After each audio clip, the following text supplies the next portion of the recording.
To enable Ultra Battery Saver on Samsung Galaxy Z Flip 7 or Z Flip 7 FE, first of all we need to go to Settings.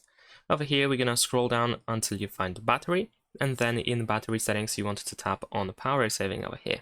Scroll down in order to find Limit Apps in Home Screen. This is for the maximum power saving, also known as the Ultra Battery Saver.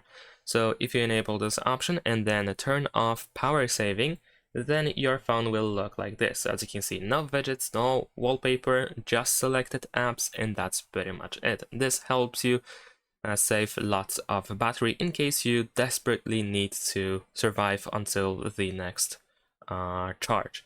So if you want to exit this mode, you can tap on these three dots over here in the top right corner, and then we have turn off power saving.